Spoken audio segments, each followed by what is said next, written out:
Now we're going to move into this story here coming out of Dearborn, Michigan. So for those who are not aware, the mayor of Dearborn, Michigan actually has been making the rounds recently. We've seen him on a number of shows, whether it's CNN or MSNBC. And this is because these networks in particular are trying to find a way to persuade him to convince his community to come out and support Joe Biden. Now we'll have to remember, there was a campaign that was launched called Abandon Biden. A lot of the Arab community was a part of that. And we have to remember that Michigan has the largest Arab population in the United States. And his district is one of them in Dearborn, right? So we had this conversation with Abby Phillip. She's a commentator on CNN. They are really, really trying to win him over, because it's not just her, but they're really trying to win him over because they know that Joe Biden has to win Michigan in order to win. And right now, according to the polls, that is not likely to be the case. Let's get into this conversation here with the mayor of Dearborn, Michigan, and Abby Phillips. Joining me now is Abdullah Hammoud. He's the mayor of Dearborn, Michigan, which is home to one of the nation's largest Arab American communities. Mayor, thanks for joining us. President Biden is in your state courting union members, but he did not meet with Arab Americans during this trip. Was this a missed opportunity? I absolutely think it's a missed opportunity whenever dialogue can happen, constructive dialogue that can help save lives, because that's the conversation we want to have. And calling for a ceasefire and ending the bombing and unrestricted military aid to Israel, we want to save lives. We believe no innocent man, woman, or child should be killed.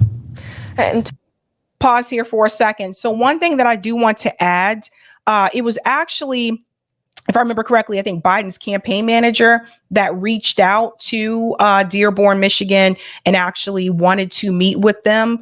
But the mayor of Dearborn actually rejected that and said no, because once again, like he said, that meeting should have happened with the president of the United States, not someone who's a part of his campaign. So that's really important, right?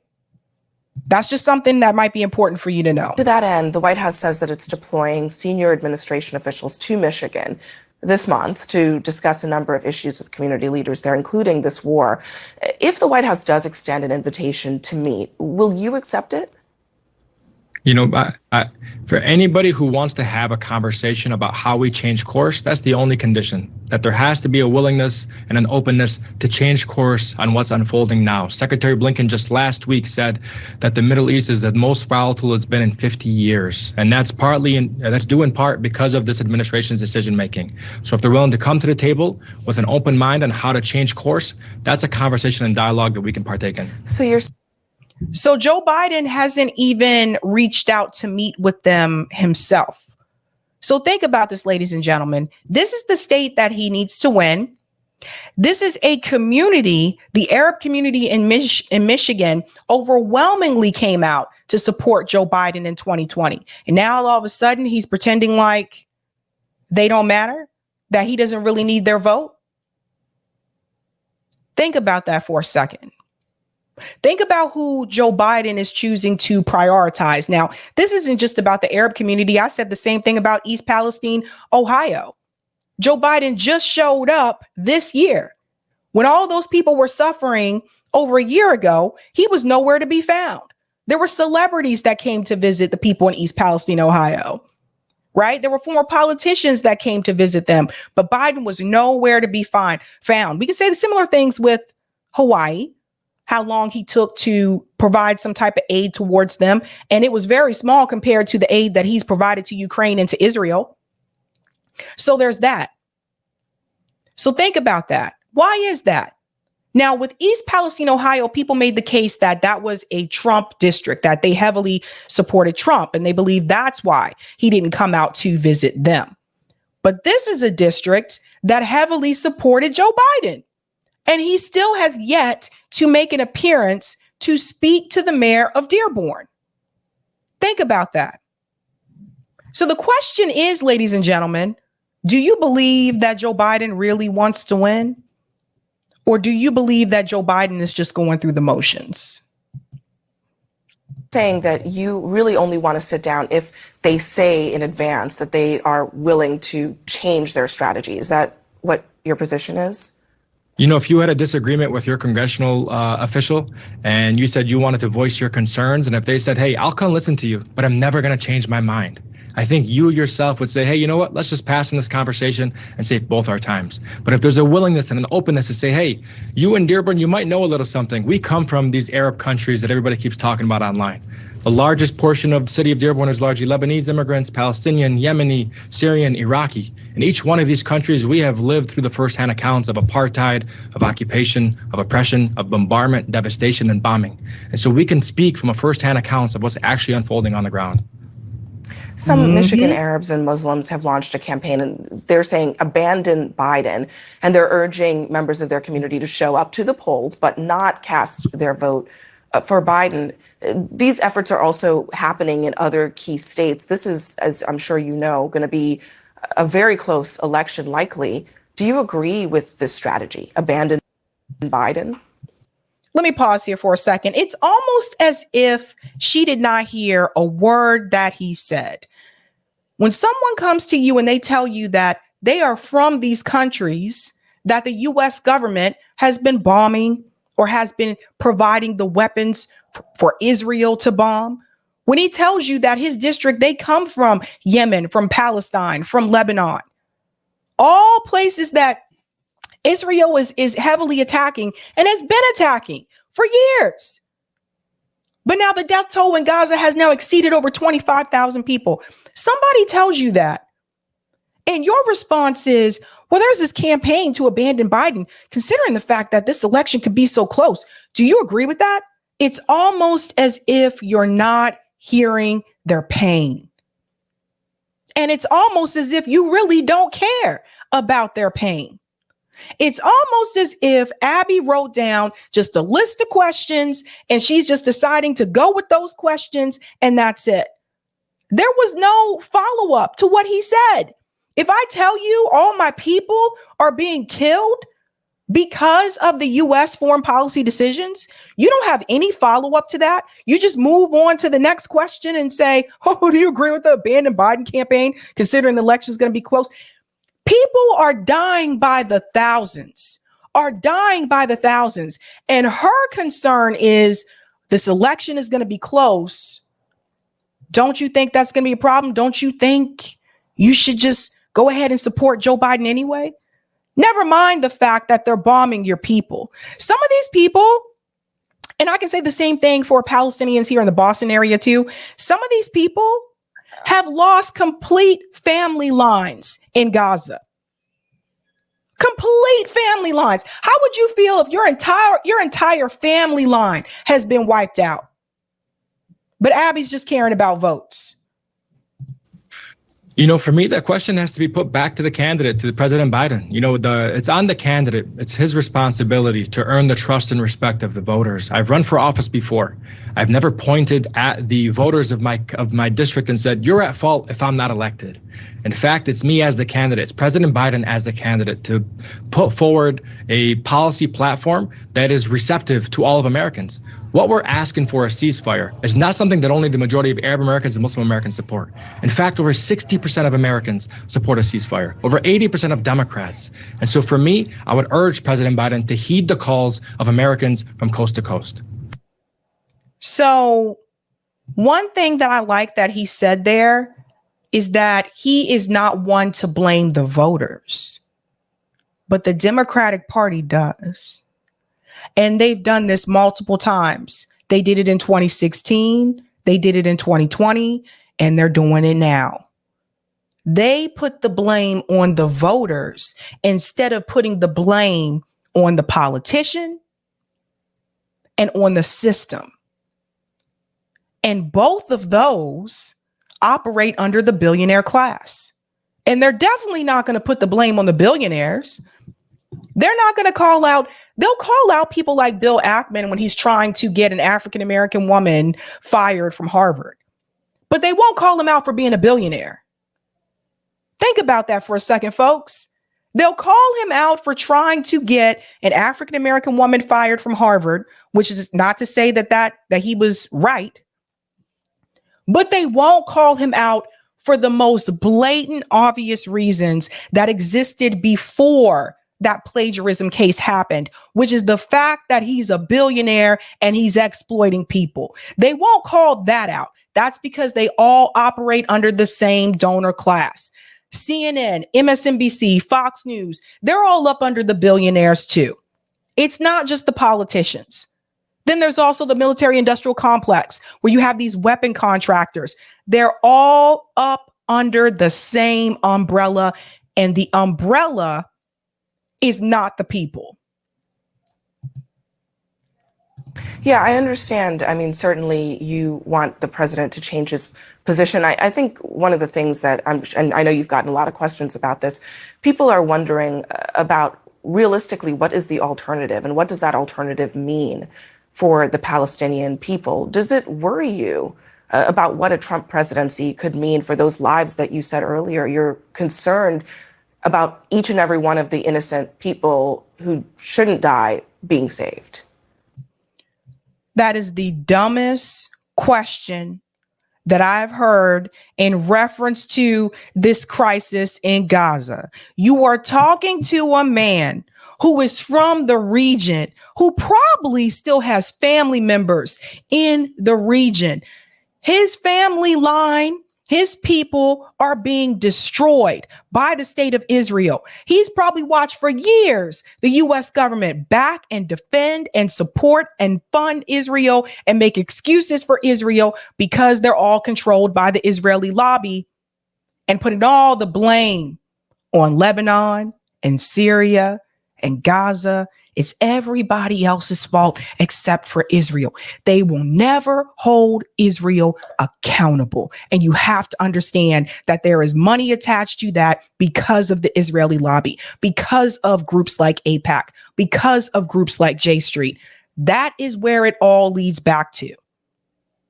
But you're going to sit here and ask him, well, aren't you concerned about the alternative? Let's get this straight, ladies and gentlemen. Under Joe Biden, the Democrat president, there's a genocide taking place in Gaza. What she's trying to say is that, well, aren't you worried that things could be even worse under Donald Trump?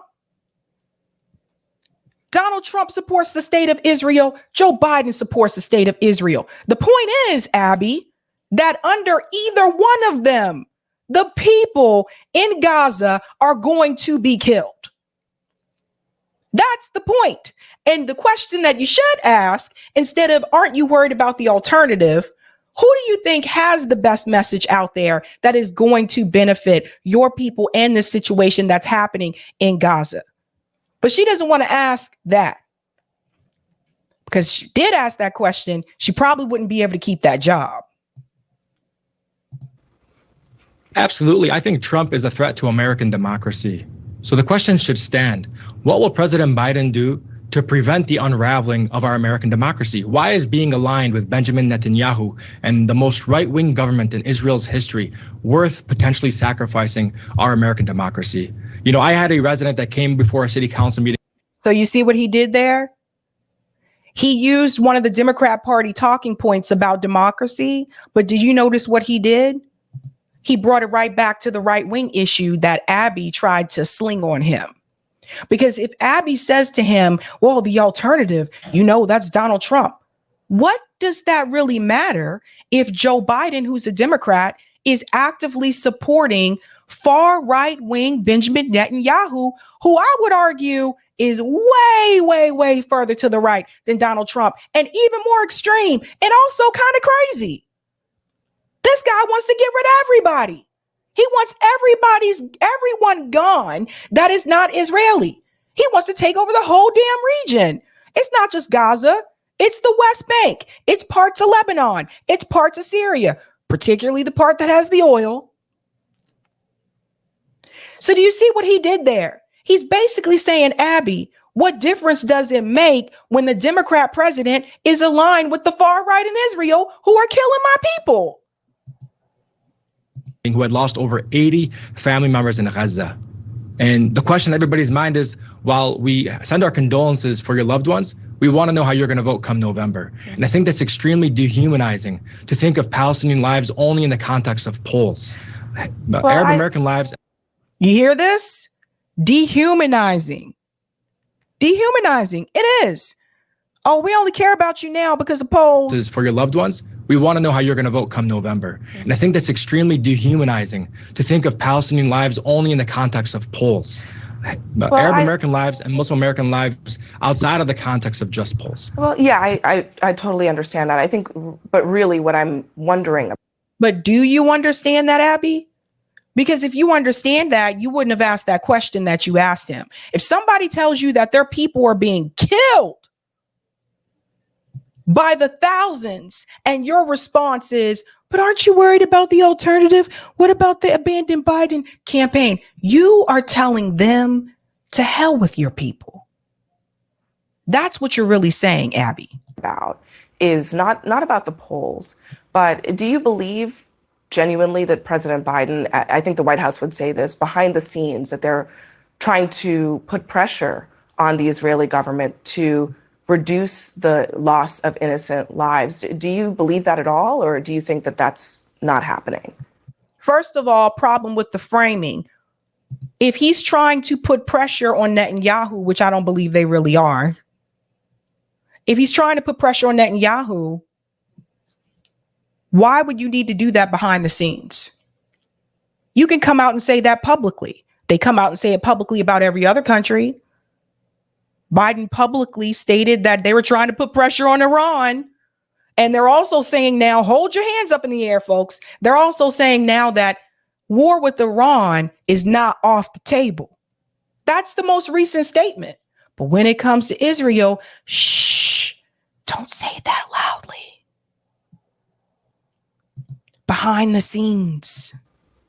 I believe those are political talking points. There's never been a war in history in which 80% of the country is absolutely decimated, where 100% of the population has been displaced, and where 50% of all the deaths are children. That has never happened. For us, we want action, not lip service. If President Biden wants to take a firm stance, he could begin by restricting military aid to the state of Israel. He could begin by calling a ceasefire, because right now, nearly 200 civilians are killed each and every single day. These are tangible steps that can be taken, because what we understand is only diplomatic efforts can lead to lasting peace and justice. All right, Mayor Abdullah Hammoud, thank you very much for joining us tonight. Oh, she's like, damn, I wasn't able to persuade him, but she's not the only one. Joy Reid also had a conversation with him, and she also tried to persuade him. And let me make sure I give a shout out to Case Study QB here, because he's been doing the damn thing. Mayor of Dearborn, Michigan. Let me make sure I get his. Did I click on this? Oh, I just want to make sure I get his name right. Abdullah Hammoud. So Mayor of Dearborn, Michigan, Abdullah Hammoud, interview discussing why he turned down the meeting with the Biden manager. So we're taking a little bit of a step back, because I told you that the manager reached out for a meeting, but not Joe Biden himself. And that's very telling. Joining me now is the mayor of Dearborn, Michigan, Abdullah Hammoud. And Mayor Hammoud, thank you so much for being here. So just to set the stage for our audience to understand, about 54% of the population of your city, Dearborn, is Arab American. About 3/4 of Dearborn voters supported Biden in 2020. He got more than 30,000 votes from Dearborn alone. Give me the temperature of how people are feeling. We know there were protests when President Biden visited today, but what's the temperature of your community right now regarding the election? Thank you for having me on. I think the word that I often hear most frequently from my residents is betrayal. We were promised a president who wanted to bring back good moral conscience to the White House, to bring back decency. And what we found with the ongoing genocide is a president who is aiding, abetting, defending, and funding the genocide of the Palestinian people. You know, I had a resident who came to a council meeting who has now lost over 80 family members. And so my message to the president is, what would you tell that individual? So let me pause here for a second. So I don't know. I know, guys. I know. Pittsburgh dude says simple jack hair. I don't know what's the deal with the hair cut. I don't usually come after people's hair, but Joy, honey, you know from woman. Look, let me tell you something. Look, we all have had our hair mishaps. We all have. Okay. But from black woman to black woman, that's not cutting it. I don't know who gave you the thumbs up on the do, but and my hair is not perfect. So I'm not sitting here trying to say my hair is perfect, but Joy, come on. We know that's not cutting it. Anywho, notice that he's saying again, like, why would you want to send like the campaign manager, but you're not actually willing to have the discussion yourself? And that's very revealing. It's like, you are responsible for the death of a lot of thousands of Palestinian people because you gave Israel the weapons to do so, which I firmly believe that Israel would not have been able to kill as many Palestinians as they did if it were not for the weapons that were sent from the United States. I really do believe that. Okay, so what do you expect him to say, Joy? How do you expect him to feel? And honestly, African Americans, we need to be taking the same stance that he's taken. He said Joe Biden made a promise to the people in my community, and now he's going against that promise. So you see how they all came together and decided to do an abandoned Joe Biden campaign? Black people, we need to do the same thing. This is what I don't understand. People are up here cheering and chanting and saying, Joe Biden won South Carolina Democratic primary by like 97%. Bruh, 4% turnout. 4% turnout. And it was, and it's just to me, like, just to chuckle it up and go support this guy who abandoned the promises that he made to us too. Lessons to be learned. You, I know, previously turned down, the Biden campaign wanted to meet with you. You did not meet with them. Would you meet with them? Do you think it would be helpful for you to deliver that message in person?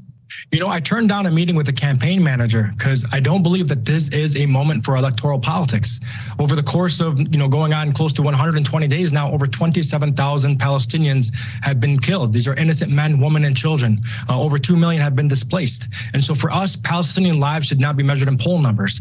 If there is a delegation of policymakers, of decision makers that would like to heed the concerns of this community to talk about a change of course, that is a meeting that we're willing to take. And this is exactly what we should have done after George Floyd. We didn't. Roger Meadows always tells me, like, there's a moment within that movement. And I said this before, back then we missed our moment. We had a movement, but we missed our moment to actually get concessions from it. So we didn't get any concessions.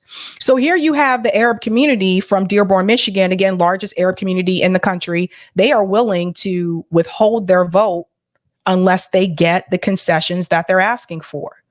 I think everybody should do that. Every group should do that. Whatever group you're part of. If you're not getting any type of tangibles from the politicians that you have voted for, I think every community should get together, make their demands, and tell these politicians you're not going to support them without any concessions. Oh, and here's the kicker. The concessions actually need to happen before Election Day. No more promises. No more we promise we're going to do this for you. So let's talk about some of the policy changes. I sat in on The Economist did a sort of briefing today about this plan that is apparently sort of working behind the scenes, that there's a lot of conversation in the administration about how aggressively to sort of change course or alter the course of what's happening in the Middle East, potentially recognizing a Palestinian state. You've had the Biden administration now sanction settlers who are committing violence against Palestinians in the West Bank. Pause. I'm sorry. I have to give a little bit more detail about what Joy is saying because she's not telling the truth. This piece here, Biden to sanction Israeli settlers in the West Bank. Guys, it was 4 people. You see, that's a clickbait headline from NBC News, and other networks have done this as well. Other news outlets have done it as well. Then you open up the article and you read it and you realize, oh, it was 4 people. It was 4 people. But you see how they're trying to sell it? You see how they're trying to spin it? Do those kind of policy changes make a difference in your view to your community? What is left of the quote unquote Palestinian state that they now want to recognize? It has been demolished from coast to coast right now. If you look at Gaza, over 70% of the infrastructure has been decimated. And so for me, if you want to recognize anything, begin by recognizing the humanity of the Palestinian people. There should be nobody who believes that any innocent man, woman, or child should be killed. And as it pertains to the sanctions against settlers, from my understanding, it's only applying to forced settlers and non-American settlers. In fact, there are tens of thousands of radical settlers who are American citizens. Take the famous story of Jacob, who came from New York, flew over to Sheikh Jarrah, and stole a Palestinian woman's home. And he said, I quote, "If I don't steal it, somebody else will."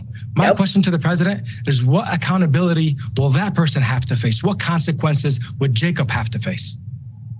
See, she wasn't prepared because she just gave the headline, and she wasn't prepared for him to actually know the truth, for him to actually have the data and to know what really happened. So I was so glad when he called this out and he said it was actually just 4 settlers. And notice this other piece too, that there are also American settlers in the West Bank. That's another thing, that Americans can actually go to the West Bank. Israeli Americans can go to the West Bank, and they are doing the same thing.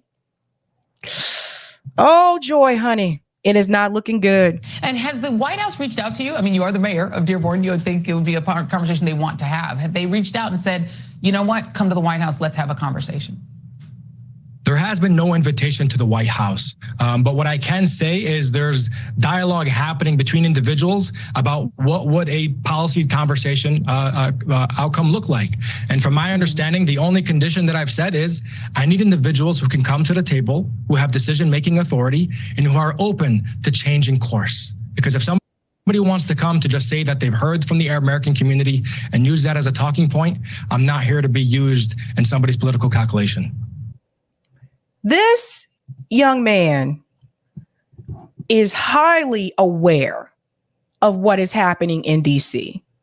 Notice how he responds. You won't hear Al Sharpton say that. Jim Clyburn isn't going to say that. Eric Adams is not going to say that, although Eric Adams has been pissing people off because he complained that the Biden administration hasn't been responding to the migrant issue in New York City. But that's a whole nother thing. But still, notice how firm and confident he is with his demands and what he's asking for. And I look back and I think back to some of these things, and I'm just like, man, if MLK was alive today, or if Malcolm X was alive today, how would they feel about the way the Black community has just settled for whatever the Democratic Party does, just because we have been conditioned that the Republican Party is so much worse? I wonder how they would feel if they were alive today. I think they would be disappointed. I'm pretty sure Malcolm would be disappointed. Pretty sure Malcolm be like, what the hell? Like, we just settle for anything. Settle for anything. You think, let me say something, people. Do you think that we are always going to be the Democratic Party's meal ticket to winning? You think the Democratic Party is always going to need the African-American vote in order to win? Because I don't think so. Demographics change, boo. Demographics change. And while we have just been giving our vote away to them and not making demands and not receiving concessions, they're actively out trying to recruit other demographics so that they won't have to rely on us anymore. But this guy is very smart. So when we were planning this segment and we were going to talk about it, we knew people were going to talk to you. The sort of biggest question I do tend to get when I'm speaking with members of your community is, what about the alternative, Donald Trump? I mean, we don't really know what he thinks about this whole situation. He's said very little, but we do know his policies have been deeply anti-Muslim and anti-Arab. So do you see what she just did? She did the same thing that Abby Phillips did. They all do the same thing. What about the alternative? You can watch like 4 different networks and hear the exact same talking points. So now she tries to throw this on him, right? It's likely that he would probably allow even more violence on the West Bank and Gaza if he was president. What do your voters think about him? So she's basically asking this gentleman, do you want a little bit of violence or a lot of violence? But either way, the US government is going to continue to allow Israel to kill your people. Which one do you want? A little bit of violence or a lot of violence? Aye, aye, aye. You know, I think to just use your language, you said Donald Trump would just allow more violence, meaning that President Biden allows violence as well. And so for me, I understand that Trump is a threat to American democracy, but the question should be put back into the laps of President Biden. What will you do to earn the trust and respect of your voters? I've run for office several times, and as the candidate, the onus and responsibility is on me to demonstrate why I deserve that trust and respect of the citizens that I'm trying to represent. And so that's what President Biden has to show. How will he change course? All we've seen is a volatile Middle East. All we've seen is endless bombing campaign, and it's time to close that chapter once and for all. This dude is on it, man. This dude is on it. He is not fooled. He knows exactly what's going on. So Joy walked right into that one because, like he said, you're basically admitting that Biden is allowing violence by making that statement.